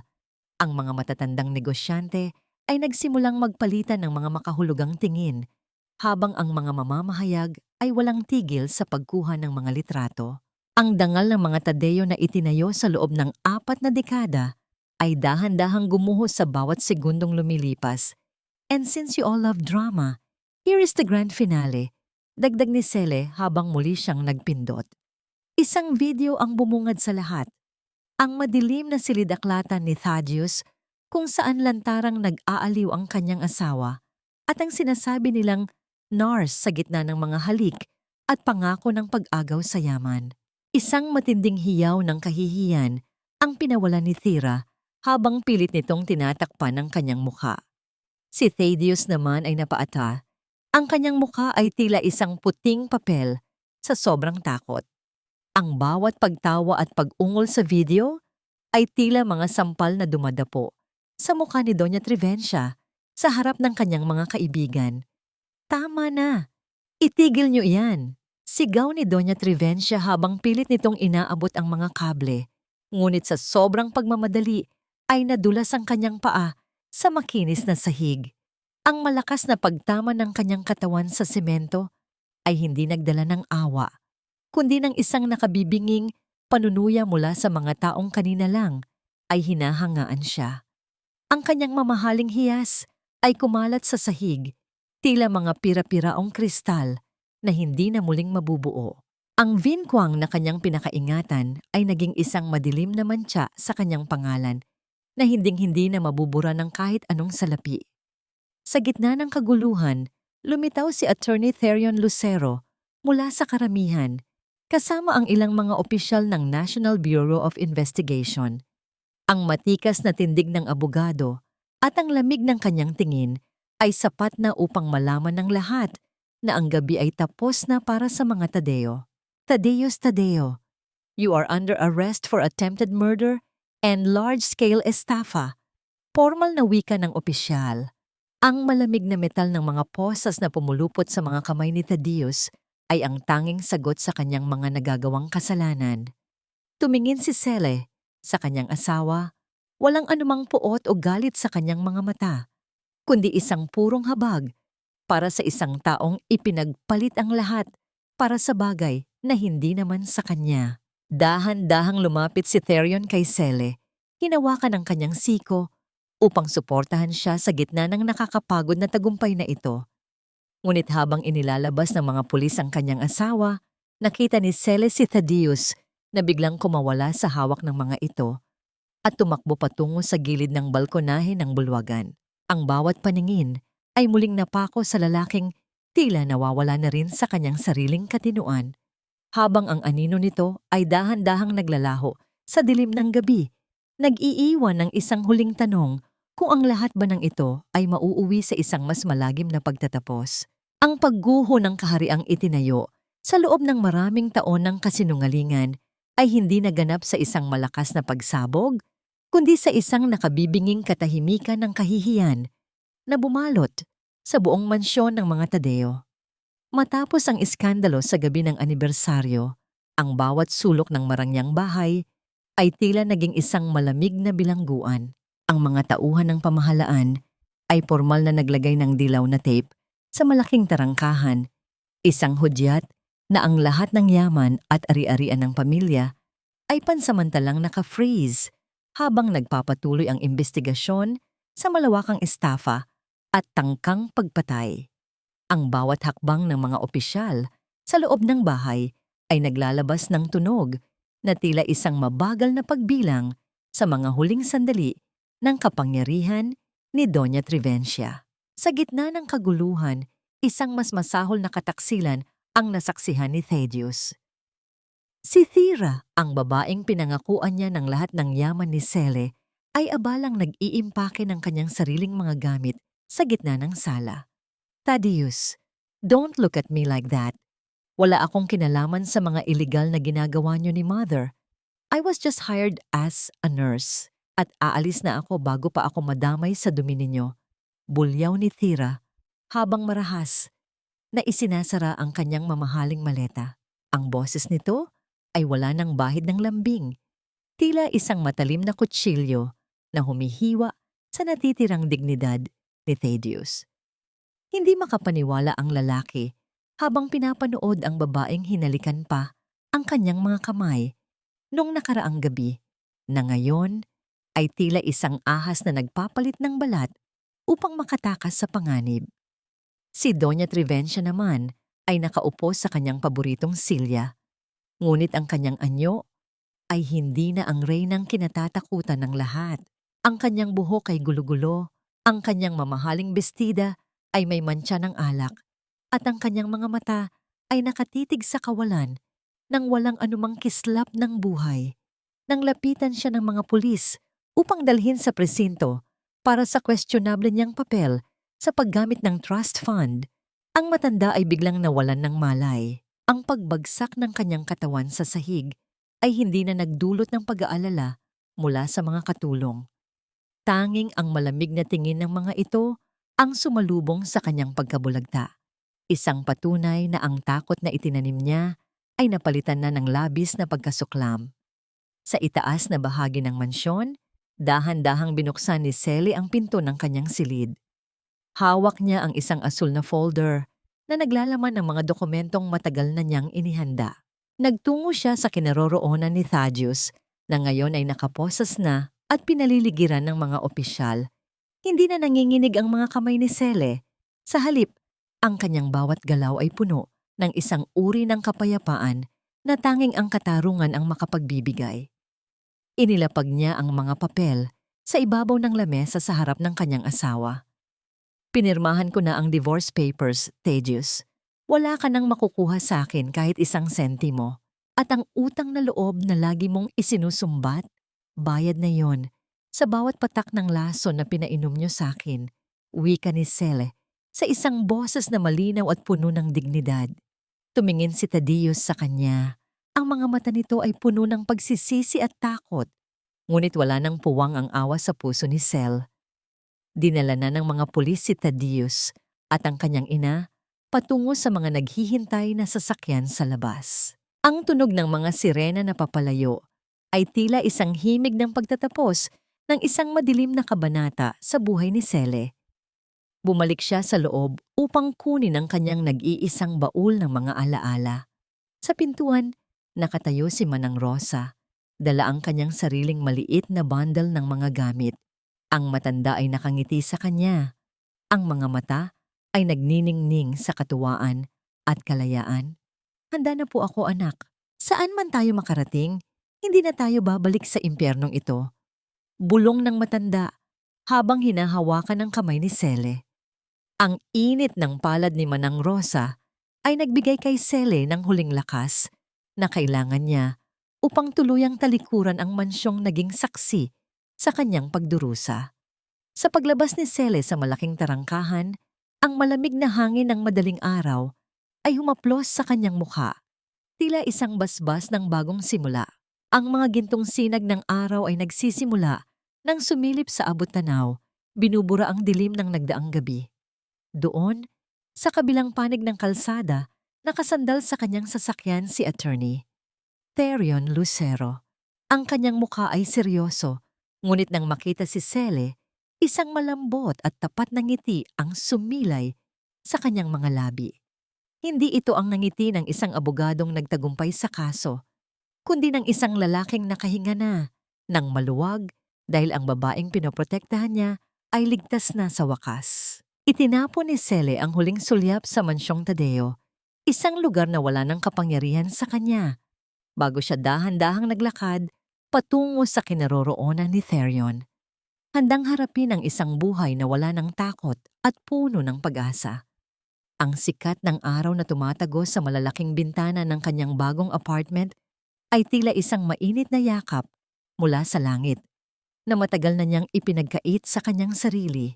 Wala rito ang mabibigat na kurtinang pelus na tila sumasakal sa bawat hininga o ang mga madidilim na pasilyong puno ng mga matang mapanghusga. Sa maliit na tahanang ito, ang bawat gamit ay pinili ni Cele ng may katuwaan, mula sa malambot na asul na sopa hanggang sa mga puting florera na ngayon ay punong-puno ng mga sariwang bulaklak. Ang bawat halaman na inaalagaan niya sa kanyang maliit na balkonahe ay wala ng mga matatalim na tinik na sadyang nakakasakit. Tanging ang malalambot na talulot at lunti ang dahon ang sumasalubong sa kanyang mga daliri sa tuwing dinidiligan niya ang mga ito sa umaga. Gayunpaman, ang paghilom ay hindi isang mabilis na lakad patungo sa liwanag. May mga gabi pa ring nagigising si Cele na basang-basa ng malamig na pawis, ang kanyang lalamunan ay tila nanunuyot at ang lasa ng mapait na gamot ay tila muling bumabalik sa kanyang dila. Sa mga sandaling iyon ng matinding takot, ang tanging nagpapakalma sa kanya ay ang boses ni Therion sa kabilang linya ng telepono.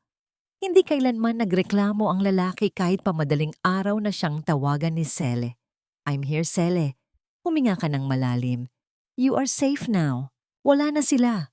Bulong ni Therion sa isang boses na puno ng pasensya at pag-unawa. Ang marinig ang matatag na tibok ng kape sa boses ng lalaki ay sapat na upang muling maibalik ang kapayapaan sa naguguluhang isipan ni Cele. 1 taon ang mabilis na lumipas mula nang gumuho ang imperyo ng mga Tadeo.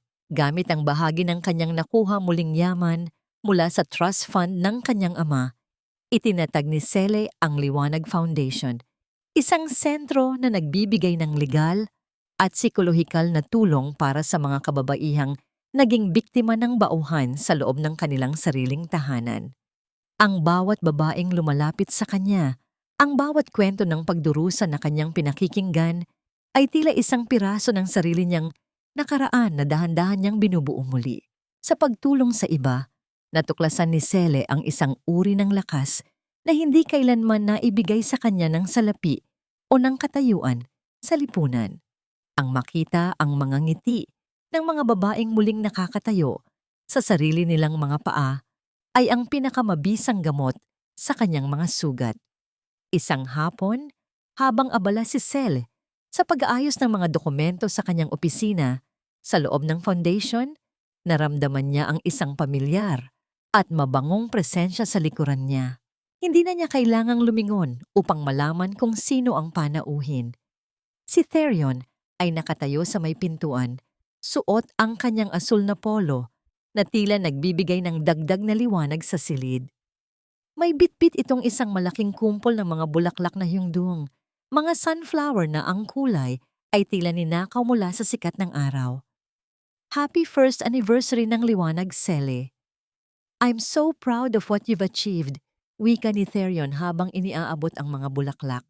Naramdaman ni Cele ang isang kakaibang uri ng kilig na nagmula sa kanyang dibdib hanggang sa kanyang mga pisngi.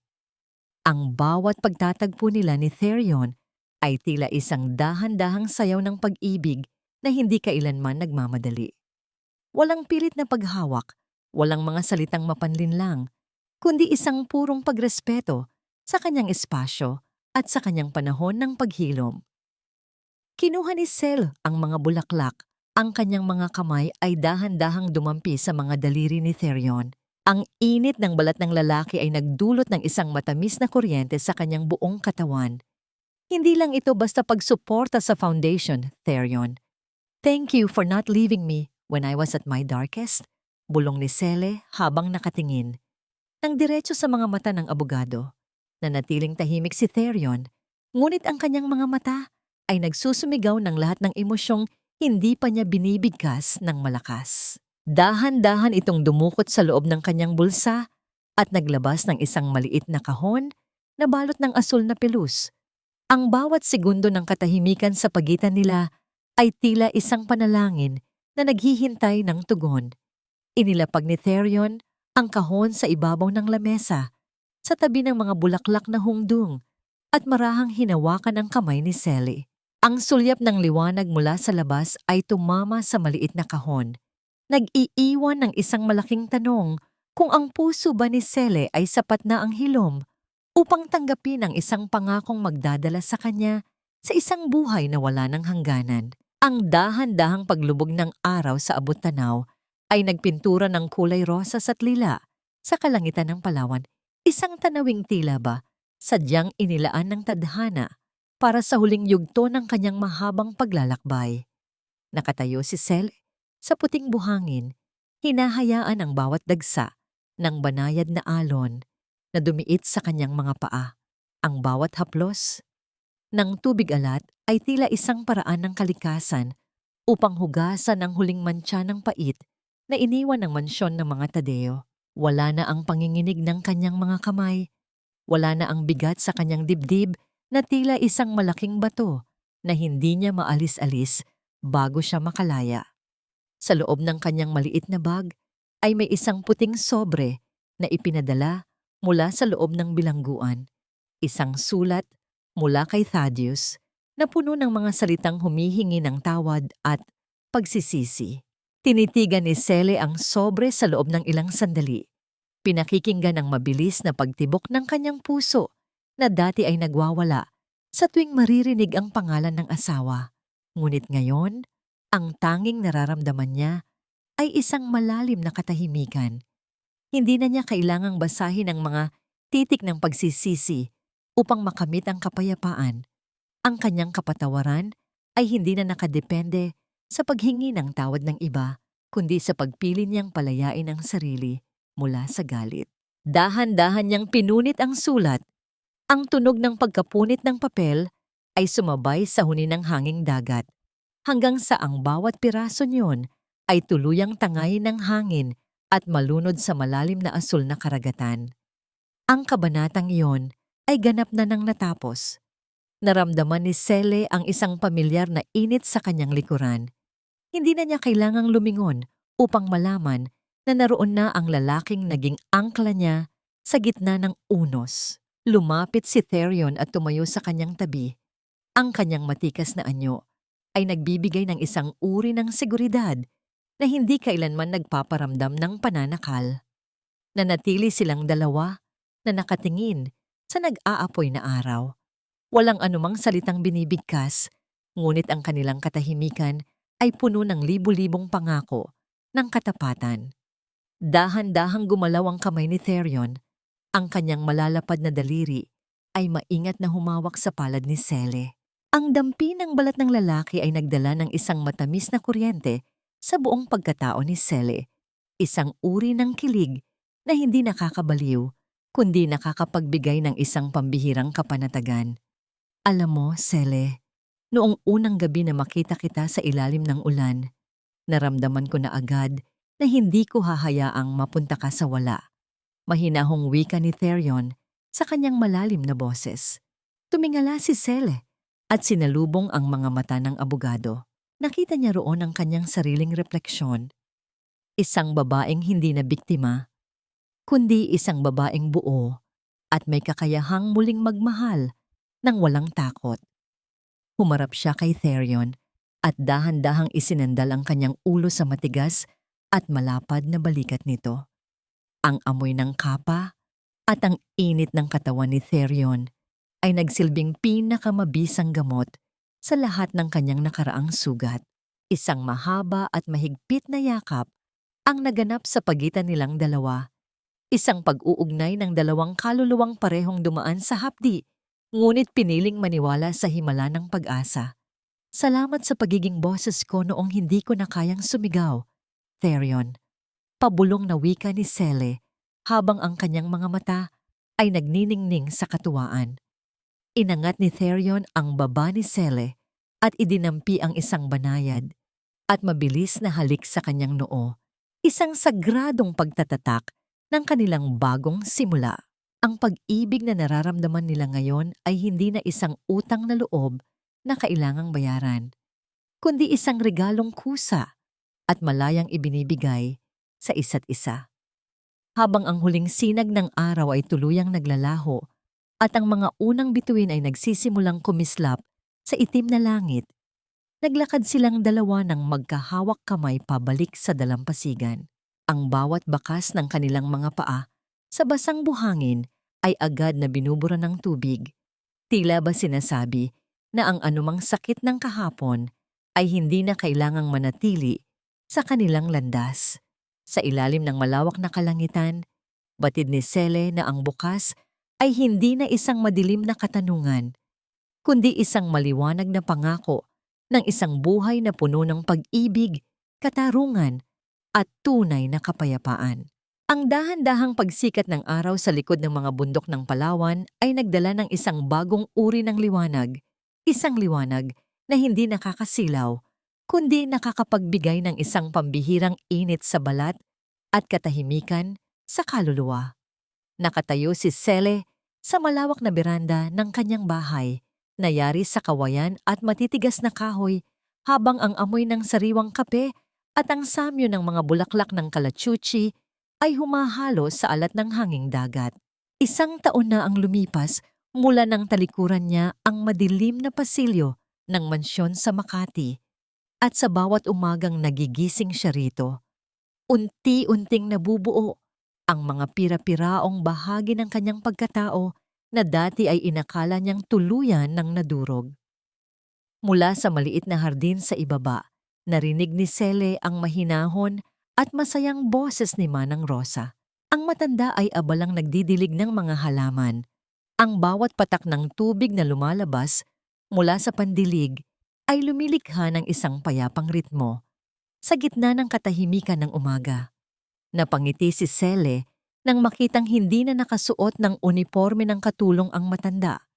Sa halip, suot nito ang isang makulay na duster at ang mga mata nito ay nagniningning sa tunay na katuwaan.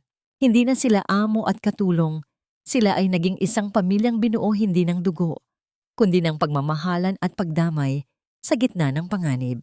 Dito, ang tanging tungkulin ni Manang Rosa ay ang maging lola sa mga batang tinutulungan ng Liwanag Foundation at ang maging kaisa-isang saksi sa muling pagkabuhay ni Sel. Sa kanyang lamesa, nakapatong ang isang pahayagan na naglalaman ng balita tungkol sa huling hatol ng korte sa mga Tadeo. Si Doña Trivencia at Tadeus ay pormal nang hinatulan ng mahabang taon sa loob ng bilangguan. Nang mabasa ni Sele ang balitang iyon, naramdaman niya ang isang huling bugso ng emosyon, hindi galit, kundi isang malalim na pakiramdam ng katarungan. Tinanong niya ang sarili kung napatawad na ba niya ang mga ito.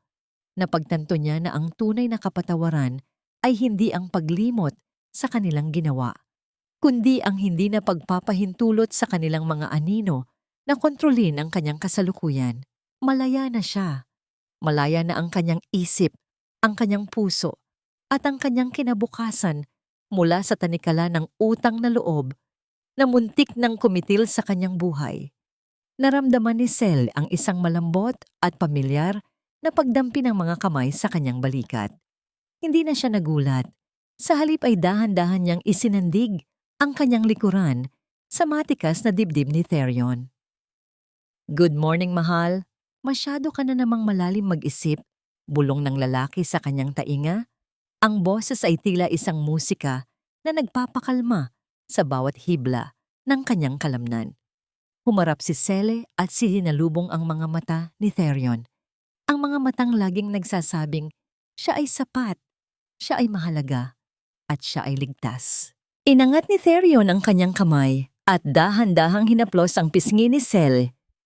Ang dampi ng kanyang balat ay nagdala ng isang matamis na kilig, na tila ba ang bawat segundong lumilipas ay isang panibagong pag-amin ng pag-ibig. Hinawakan ni Sele ang kamay ng lalaki at hinalikan ang palad nito. "Hindi ako nag-iisip ng malungkot, Therion. Iniisip ko lang kung gaano ako kaswerte na sa dami ng laso na dumaan sa buhay ko, Ikaw ang naging kaisa-isang Lunas, wika ni Sele sa boses na puno ng emosyon. Isang banayad na yakap ang nag-ugnay sa kanilang dalawa sa gitna ng beranda. Isang pag-iisa ng dalawang pusong parehong may mga peklat ngunit piniling maghilom ng magkasama. Ang kanilang pag-ibig ay hindi nagsimula sa isang fairy tale, kundi sa isang madugong labanan para sa katotohanan. Kaya naman, ang bawat sandali ng kanilang kaligayahan ay higit pa sa ginto ang halaga. Sa pagtatapos ng kabanatang ito ng kanyang buhay, natutunan ni Sele ang isang napakahalagang aral na nais niyang ibahagi sa lahat ng mga kababaihang nakikinig sa kanyang kwento. Ang pag-ibig ay hindi dapat maging isang pasanin at ang utang na loob ay hindi dapat maging dahilan upang hayaan ang sariling tapakan at saktan. Ang tunay na lakas ng isang babae ay hindi nasusukat sa tagal ng kanyang pagtitiis, kundi sa kanyang lakas ng loob na tumayo, lumingon sa katotohanan at sabihing sapat na. Ang hustisya ay hindi lamang ang pagkukulong sa mga nagkasala, kundi ang muling pagkuha sa kontrol ng sariling buhay at ang paghahanap ng kapayapaan sa piling ng mga taong tunay na nagpapahalaga sa iyo. Habang naglalakad silang dalawa ni Therion patungo sa dalampasigan upang salubungin ang mga bata sa foundation, tiningnan ni Sele ang kanyang refleksyon sa tubig. Ang babaeng nakikita niya ngayon ay hindi na ang nanginginig na asawa ni Thaddeus Taddeo. Ang babaeng naroon ay si Trisel Tadevara, isang anak, isang tagapagtanggol, at isang babaeng malayang magmahal at mahalin. Ang bawat bakas ng kanilang mga paa sa puting buhangin ay nag-iiwan ng isang bagong kwento. Isang kwento ng pag-asa na kailanman ay hindi na mabubura ng anumang unos. Ang gabi ay tapos na at sa wakas, ang liwanag ng tunay na umaga ay narito na upang manatili.